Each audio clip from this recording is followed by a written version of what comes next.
It's a mad, mad, mad, mad, mad, mad world. I do mean mad. But wow, we got to do the best, make the best, and try to enjoy it. This is your man. Ishi Hakase.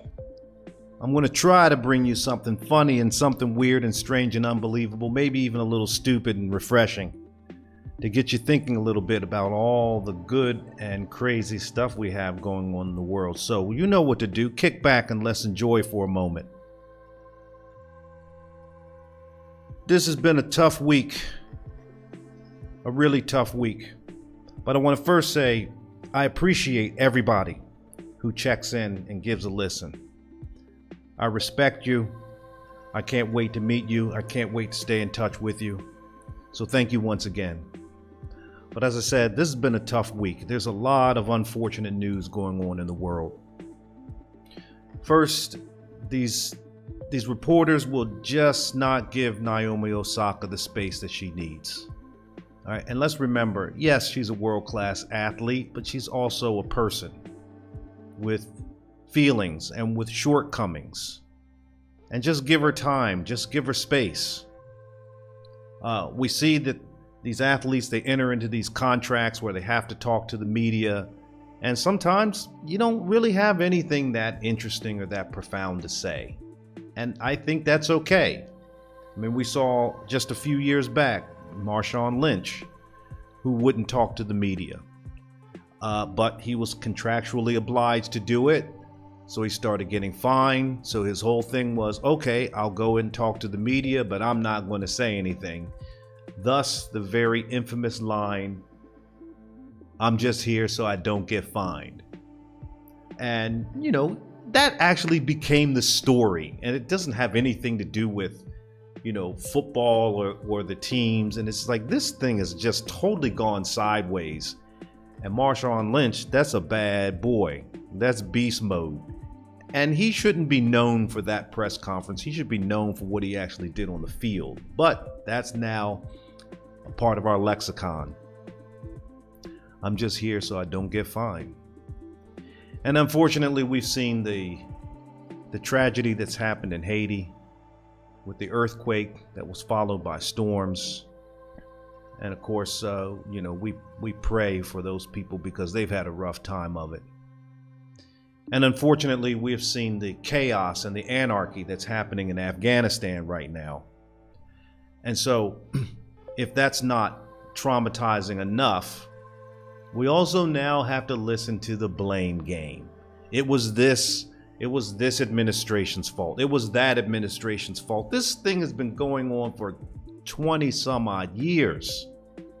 I mean, it's just sort of like, whose fault is it? Maybe none of them. These things are just kind of beyond their control.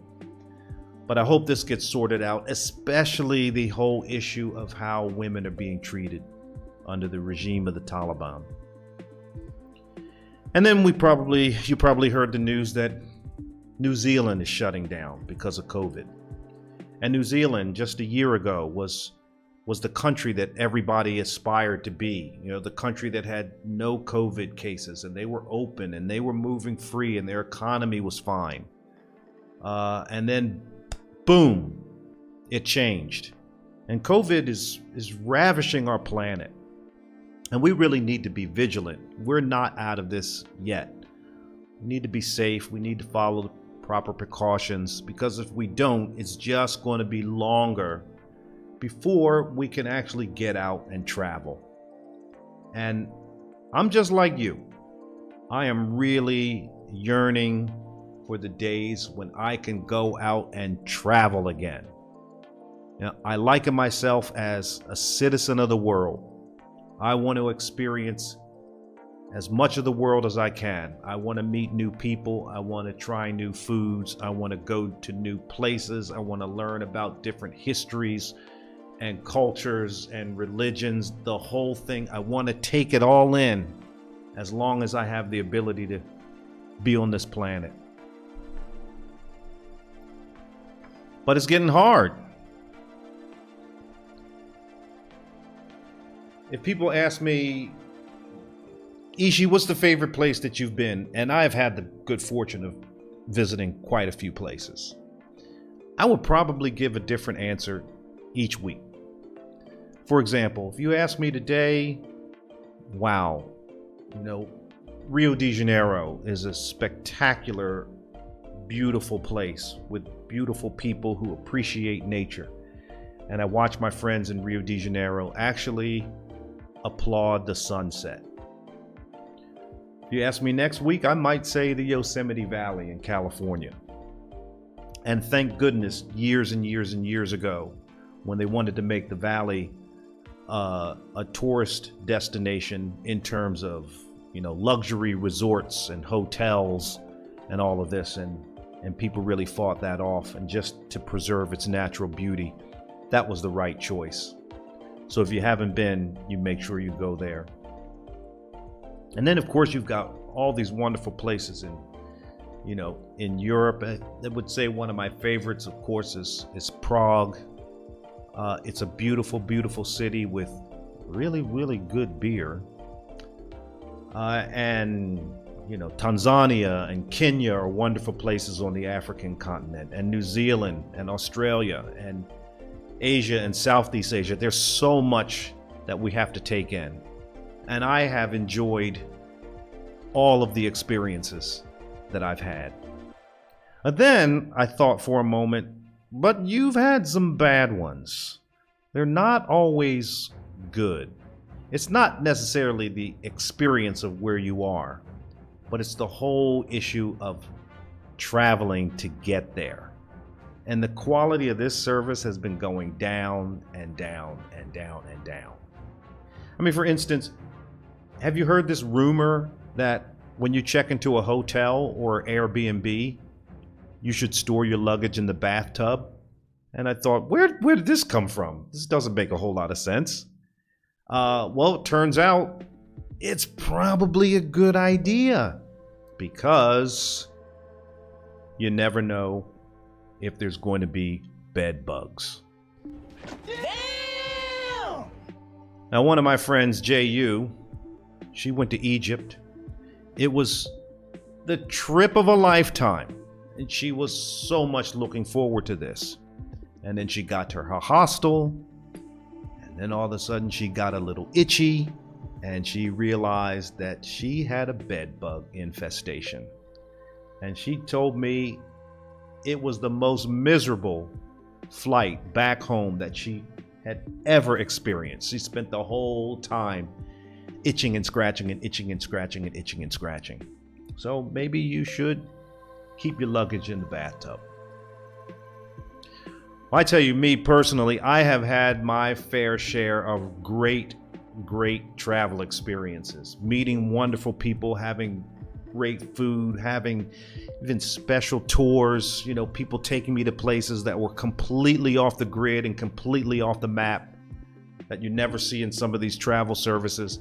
But at the same time, I have had my fair share of, wow, I can't believe this happened. Such as, let me go back to my friends in Brazil. I was working there, and I always wanted to go to Salvador. And Salvador, along the coast in Brazil, is probably the area that has the most Afrocentric influences in the country. And I wanted to see what this was all about. So we took a flight from Belo Horizonte to Salvador. We got there very, very late. We take a cab, we get to the hotel, and when you reach a new destination, and there's a sign outside, and most of the times these signs are, a TripAdvisor rating, or maybe a sign that says, no shirt, no shoes, no service. Not this place. This place had a sign outside that said, no cats, no dogs, no knives, no guns. And the moment I read this sign, the taxi cab pulled off. And I was stuck there with my colleague. The hotel was closed. They basically left 2 keys taped to the front door and said, here's your rooms. We went to the rooms. They were so drab. It was like a cot bed, and there were so many lumps in the bed, I thought the mattress might have been made with Lego blocks. I was so concerned, I actually never got in the bed. I just slept on top of the bed. The next morning, my colleague, "Hey, are you awake?" And I'm like, "Of course I'm awake. How about you?" And he's like, "Yeah, I never slept all night." Well, let's take a look and see what's going on outside. I opened the curtain, and there was a solid brick wall at the window, just like you'd see in the movies. I couldn't believe it. This place was so repulsive. We just finally said, "Okay, we have to leave. We're checking out." So we went to the front desk. We said, "Hey, look, we're checking out." And the guy's like, "But you prepaid for 2 nights and we can't give you refunds." "That's fine. Keep the money. You need it more than we do." And we left. And as we were leaving, the hotel clerk said, "Don't forget your free breakfast." And we were like, "You can keep it." Because the free breakfast was basically saltine crackers and some unrecognizable cheese. Well, lessons learned. You cannot trust those pictures you see on the internet. They're really good at making these places look way, way better than they are. But also, I remember a trip to Houston, and I got a good friend in Houston, and maybe she remembers this. Well, I checked into my room, I'm getting relaxed and I'm winding down, and then all of a sudden I hear a click, click, chick, the door open up, and here comes another woman with her luggage, and basically they gave the room to 2 different people.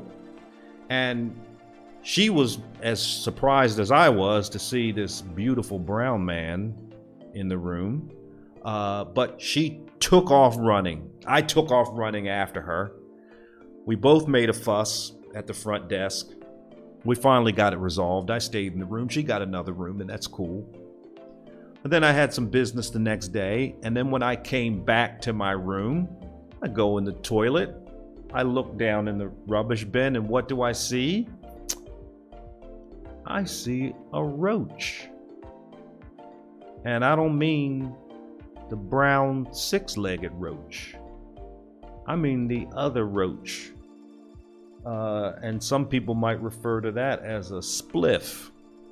And I was thinking, somebody was in my room during the day sparking up. I couldn't believe it. So I took the whole bin down to the front desk and I showed it to them. I said, "Can you explain this?" And then they got very apologetic, blah, blah, blah, blah, blah, blah, blah. I checked out of the hotel room, and what did they give me?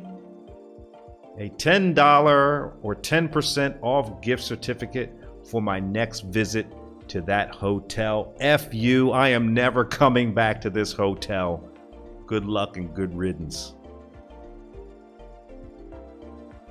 And then you see here, I am pictured right now in Thailand. A beautiful, beautiful place with beautiful people. Or maybe I should refer to it as one of our politicians recently said, Thailand. But Thailand is a wonderful place, and I took a trip out to see these beautiful islands, and I got so sick.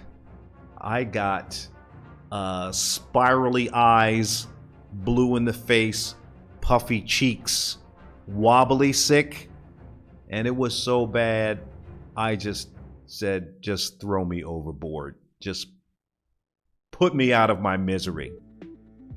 But what I do remember is some nice woman who I don't know and will never see again nursed me back to health with a healthy bowl of fruit salad. So thank you, whoever you are. You got me back on my feet.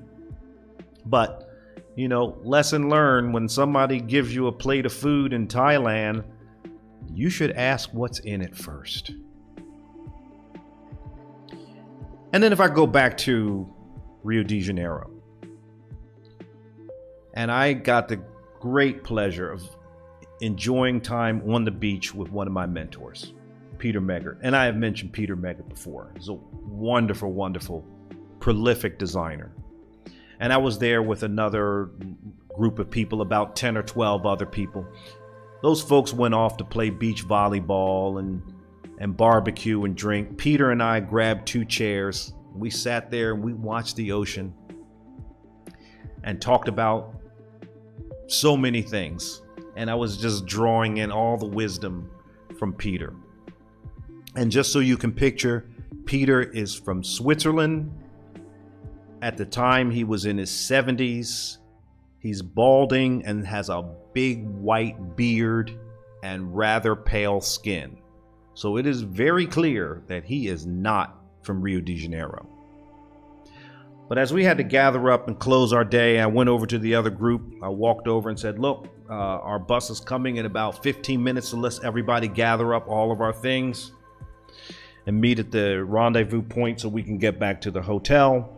I walk back to Peter, and Peter is sitting in the sand with this distressed look on his face. He turns to me and says, "Someone stole my pants." And it was like 5 minutes. 5 minutes I left him alone, and some people came and took advantage of him. And I have to tell you, my Carioca friends, they didn't like it at all. They complained and said, look, we don't want people to think about our country in that vein. And it was those guys, and they pointed them out, but it was really nothing much we could do at that point. So another lesson learned: the folding up your wallet and passport in your shirt and tuck it under your beach chair trick does not work in Rio de Janeiro. And it probably doesn't work in any other place. So keep your valuables in sight.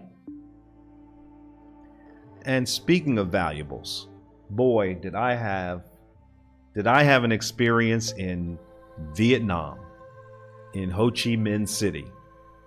I had an opportunity to go there, and I was curious, obviously because of the history that we've had, and applied for a visa.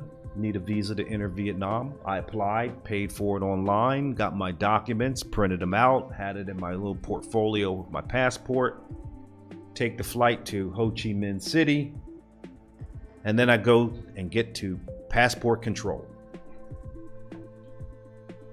It looked to me that passport control was managed by the military, but I couldn't be sure. But they sure had military-like attire on. So I go up to the counter. It's my turn. I said, "Hi, I'm Ishi Hakase, and here's my passport and my visa." And the guy looks at it, and then he looks at me and says, $60. And I said, no, there's some mistake. I've already paid for my visa. Here's my paperwork. You can see my receipt. I was very organized. I had everything there. And he said, no, $60. And then I looked through the plexiglass and I could see a sheet of paper with all the names of people who had applied to enter the country on that day. And I could see my name. And I was like, no, my name is right there. I've already done it. And he just goes, "Next, please." So I get out of line. I'm a little confused, but I stand there and watch. And I watch the couple from Denmark enter the country. And then I watch the couple from Canada enter the country. And then I watch the couple from Germany enter the country. And I'm standing there and I'm trying to figure out, why is he not requesting anything from them? So I finally go back and I said, yes, I'm here to enter the country. And I pulled out $60. I handed it to him under the plexiglass. He took it, folded it in half, flipped up his breast pocket, and stuck the money right in his pocket, right in front of me. And I just thought, this guy just freaking jacked me out of $60. And then I think about it, and I think I actually got off pretty good. That was a pretty cheap bribe now that I think about it. Just certainly better than being stuck in the Ho Chi Minh airport and not being able to go anywhere. But, hey, I almost got stuck in another location, and that was in Finland. And so there was a little mix up. So, when you go to a country, you go to a foreign country, you go through passport control, they give you that little stamp, you go through, and what's the first thing you do? You open up your passport and you look at that stamp and you're like, yes, wow, I made it. I'm in Djibouti. But I proudly have a entry denied stamp in my passport. And again, I was in Finland and my plan was to cross the Baltic Sea and go to Estonia. So when I left Finland, dude in passport control, he stamped my passport incorrectly. Now, I didn't notice, but he stamped it departing Finland by land. And then there was a little truck icon. I went to Estonia, enjoyed my day. When I came back by sea. The guy looks at my passport and says, it's impossible to leave Finland by truck and return by sea. Entry denied. So then I was stuck. I was stuck in Finland like Tom Hanks' character in The Terminal. And I probably sat there for about 45 minutes with no money, no mobile phone at the time, not entirely sure what to do. And then somebody noticed me. I mean, how would you not notice a handsome brown man? And the guy goes, I remember him coming through. Why is he still sitting out there? And then there was some conversation, blah, blah, blah, blah, blah. Then they came back and said, okay, let's check your documents. They checked my documents. They finally let me through. I'm like, whew, okay. Bullet dodged. Not quite. So then as I go through security, all the alarms start going off. What now? I see them taking my backpack, going to the side. 3 security guards looking into it, talking in a language that I don't understand. And then I realized, oh bleep, my Leatherman tool is in my backpack. And a Leatherman tool is basically like a Swiss Army knife.